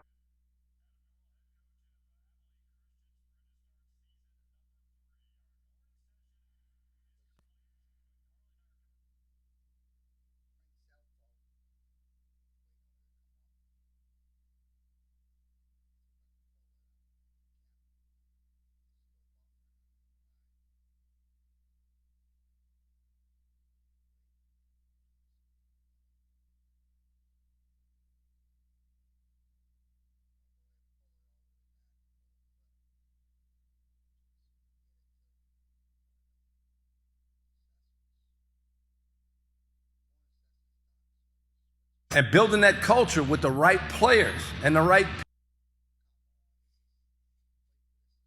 people is what it takes. But the leadership comes from inside out. I think that Chase and Virgil has done a great job. He's a leader for us, and he's taken that role. He's embraced it. He's done some things on our field this spring and this summer that propels him to the forefront, and he shuns it. And you'll see that when you talk to him today. That's not what he wants to do. He doesn't want to be in the spotlight. He'd rather shove his teammates into that arena. Same thing with Isaac. So I'm excited about these two guys here, as I am the rest of the team. I'll talk a little bit about our football program from the personnel standpoint. We got a lot of guys coming back. We're having to replace a lot of guys. We've got a big senior class, a lot of whom have not played much before. I think our quarterback position with Chasen is solid. Feel real comfortable about that. Our offensive line, although not deep, we feel good about those guys being able to run the football and throw the football. Our tight end position is really strong. Branson Swable comes back there, an all-conference player, and we're really excited about him. Our receivers, I think we're not deep, but I think we got some good players there. We got some impact players. Jawan Petit-Ferrer is a two-time All-American, and he returns. C.J. Turner, Lorenzo Nunez, and Austin Mitchell are four guys that we feel like pretty comfortable we can put out on the field anytime. Our running back position with Devontae Williams and Marcus Cooper, both of them are solid players and really had good springs, and looking forward to see what they're going to do this fall. On the defensive side of the ball, everything's up for competition, man. Everything. I think the safety position, the linebackers, and the defensive tackles, the heart of our defense, right through the middle, there's a lot of people fighting for those spots. So we're looking forward to seeing where those guys are going to come from. And then out on the edge, obviously we got Isaac at one end. He's going to be the outside back or defensive end on that side. And then our cornerback positions are two guys, Dejon Lynch and Philando Jordan, who took over the starting jobs last year and really had a good spring and summer so far. So looking forward to them competing in camp. So that's our roster. Our staff, which I'm really excited about, Greg Stevens returns as our offensive coordinator, and that's going to allow us to have continuity on offense. On defense, I'm so excited. You can't imagine. Lance Guidry, who stood up here in front of you guys last year as head coach of McNeese, is our defensive coordinator. And we're excited to have him. He has brought, if you guys have been involved, and most of you have, in the Southland Conference for years, you know what kind of person he is, you know how much energy he brings to the game, and what he does for us. So he's made McNeese into a defensive powerhouse, and we expect him to do the same thing with us. I'm not putting a lot of pressure on him. That's just who he is. He is going to bring a lot of energy to our defense and a new scheme. So it's pretty interesting to see how he's going to do that thing. I also want to thank one other person, which no coach before me stood up here and thanked him, and anybody that thanks him afterwards is just copying me, and that's the head of officials, Byron Boston. I want to thank you, Byron. Appreciate everything you do. And as long as I don't get a penalty flag anytime soon. But I want to thank you for everything that you do for us. So with that, Randy, I'll take any questions that you guys got. Everything's open for business. All right, so if you have a question, raise your hand, state your name and affiliation, and we'll get a few questions in before we get it over to Carly. Let's start left side right over here. Coach, Matt Fay, Bowman Enterprise newspaper. You guys opened up the Southern Conference schedule against Lamar. You played a pretty competitive game against them last year. Last year, did you know right away that was a different Lamar team, and thoughts on the opener this year? Yeah, you know, when we ended up winning last year in Beaumont, and they got on the run. I think it was a 6-game run into the playoffs. I hope the same thing happens. I hope we win it and they win the rest of their games all the way through the rest of the season. So I'm okay with that. But I think what you're seeing is Mike Schultz in his third year you're starting to see the things start to happen that he believes in and what he wants to do. He had a huge mountain to overcome there at Lamar, and he's done that. And he's putting the pieces in place and putting his stamp on the program. So obviously that's our first, it's a conference game. We open up the conference with those guys. They've been in the playoffs this past year. They're going to have a good football team coming in. They'll be ready to play. We'll be ready to play. So great matchup for us. Question right here, second row. Robert Kelly, Tech Sport Publications. Coach, you said your defense is a work in progress. Everything's up for grabs. What do you see as the biggest obstacles they're going to have to overcome to get in that starting 11? You know, once we get past Isaac, it's guys have got to grasp and embrace what we're doing, which they are. I think what you're seeing is Lance Guidry grabbing those guys' attention and saying, this is how we're going to play. This is the demeanor that we're going to play with. So when you look at that, now we want to get those 11 guys around there that actually exhibit those traits that he wants. And that's coming. Now, where it's going to come from, is there 11? No, it might be 20. But we got to get as many guys as we can from a depth standpoint. We had a huge freshman class that we signed. So there's going to be some of those freshmen. We don't know who they're going to be yet, but there's going to be some of those freshmen that are going to step into backup and possible starting roles. We'll just see how it goes. But that's going to be the main thing, is to get those guys going in that direction he wants them to. Lance's history in the Southland Conference has been, from a defensive standpoint, is probably as good as anybody's that's ever been in the history of this conference. Left side. Hey, Coach. Robert Kraus, RCFB. Following up on your younger guys, who are some of the newcomers you're excited about this year? You know, it's hard for me to tell you that. I can tell you our recruiting class, those 21 guys, we're not sure which ones are going to bounce back. Some guys have had a great summer, but when we put on the pads, we're waiting to see which ones are going to step forward. So, and we got them in all positions: offensive line, running back, receiver, defensive line, linebacker, in the secondary. So I would expect somebody on defense probably to step up a little bit quicker than maybe somebody on offense, just from the standpoint of guys being able to play more aggressive and free. But to single somebody out, I probably couldn't do it right now. Coach Mike Guggenheimer, Home Courier. You talked about those ups and downs last year. What's the biggest lesson you personally learned going from year one to now year two? You know, I think when you go into a new place and you're looking to make some changes in that place, and it's not that things were done wrong before, they were just done differently, that you go in there to make those changes, that you got to make sure that you have the right personnel with you to do that. And I think at times maybe we didn't have the right personnel in the right spots, whether it be a player or a coach or whatever it was. I just didn't do a good enough job, and it all falls back on me. I didn't do a good enough job from an evaluation standpoint, from that standpoint. So we've done a much better job going back and correcting those things. We can't wake up on the first game and play Monroe and play as well as we did and almost win that game, to McNeese and then really playing well against those guys and winning, to playing such a poor game against Nichols at the end of the season. Even though you look at such a good football team, they won the conference, but they're not that much better than us. And on him, that's just who he is. He is going to bring a lot of energy to our defense in a new scheme. So it's pretty interesting to see how he's going to do that thing. I also want to thank one other person, which no coach before me stood up here and thanked him, and anybody that thanks him afterwards is just copying me, and that's the head of officials, Byron Boston. I want to thank you, Byron. Appreciate everything you do, and as long as I don't get a penalty flag anytime soon. But I want to thank you for everything that you do for us. So with that, Randy, I'll take any questions that you guys got. Everything's open for business. All right, so if you have a question, raise your hand, state your name and affiliation, and we'll get a few questions in before we get it over to Carl. Some of them at our meetings and here at this event.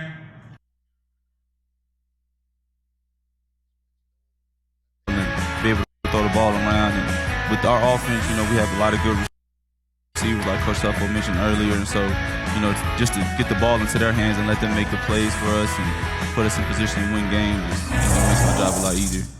And Isaac, Coach Shelfo talked about the addition of Lance Guidry coming over from McNeese as the new defensive coordinator for you all. What has it been like studying under him so far, and what is his style like? Has it been easy to adapt to? I know he's a challenging coach in a good way. Anybody that knows Coach Guidry knows he coaches with a fiery passion.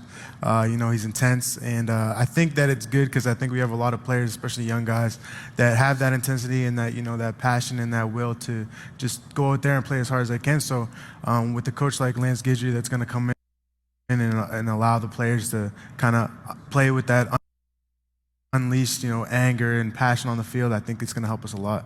And your story's a little different. You're originally from Nova Scotia. So what message do you want to send to maybe young children or youth or any adolescent out there watching, knowing that anything is possible no matter where you're from or what you did or what your upbringing was about? Yeah, I'm from Nova Scotia, the East Coast, Canada. So it's really far. I guess I would just say to those guys, never give up. If I look back 3-4 years ago, I would never believe that I'd be here right now, especially, sitting with Chase. Oh, definitely. And us as a team, we're very competitive. So we know every day we have to wake up and compete against each other. Like he said, every job on our team, we still competing for. And so we wake up every day with that competitive spirit, with that mindset that we got to go out there and compete. And that just helps us when it comes to game time. We know we can't take nobody lightly. We know we got to go out there and, give it all. And you're a selfless player when it comes to leading your team. You always want to make it about everyone, your supporting cast, everyone around you. It's never about just you. Is that just who you are? Is it who you are as an athlete or both? Yeah, it's just who I am. I've always been that way. And just playing quarterback, I kind of look at it like you're a point guard in basketball. You got to be able to set your guys up and get those guys the ball. And even though we might get the credit at the end of the day, they do all the work, So I don't like being the main person in the spotlight because I can't do nothing without my teammates. I can't do nothing without Isaac giving us the ball back, the O-line, blocking, running back, carrying the ball, or just the receivers getting open, making my job easier. So I don't like being in the spotlight like that, but so I let my teammates have all the shine. Not sure if you knew, but the way football works is that you got to do your job to get him on the field. So when you have a quarterback like Chasen, how... Hey, Coach Robert Kraus, our CFB. Along with Chris, what does Colby Burton mean to your team and your defense? Yeah, a lot. That guy, you talk about leadership. That guy right now has had a really good summer. Think back to Wednesday morning workout and, the workout that was going on and just his leadership that rose that morning, the things that. Okay, this concludes the Southland Conference Media Days. We'll apologize for the technical issues with the video. The video is kind of getting scratchy and stuff like that. But look, at least we got some of the Southland Conference clips. So we'll end it tonight. So let's go ahead and end it. Switch this out. Okay. This concludes tonight's Sports Talk with Kerry Wehmeyer show. We will have another show tomorrow, 11 a.m. We'll have regular news and stuff like that. No conference media days to recap. So we'll have the regular show tomorrow. We'll have the LSU and the Tulane preview videos uploaded to YouTube and Facebook later on this weekend. So we'll have one. We'll do one. I'll do one after this show, and then we'll have it uploaded. So it will be most likely tomorrow. You'll be able to get the or later tonight. So we'll have it later tonight for you. So if you want to watch that video, you can watch that video. So and we'll have the Tulane preview video as well uploaded to YouTube and Facebook. Okay, once again, share, and subscribe. Kerry Wehmeyer Sports and not sports. Sports Talk with Kerry Wehmeyer. I keep saying the wrong name. Sports Talk with Kerry Wehmeyer. My correction. You can follow me on Facebook, Instagram, WordPress, Sports Talk 78, sports blog also at reddit.com/Tulane LSU 2505. That's LSU Tulane 2505, and also you can follow me at tumblr.com/Sports Talk 78, and also you can follow me on Facebook.com/K KLW 782540 782540. So we'll be going now. So we had some of the Southland Conference clips. So unfortunately, we couldn't get all the clips because we're having a lot of issues with with the videos on ESPN. I mean, the thing is, not my I mean, I can't do nothing about it. It's ESPN. It's not on my side, so just don't be concerned about it. So Everybody have a good rest of your Friday night, and we'll be back tomorrow.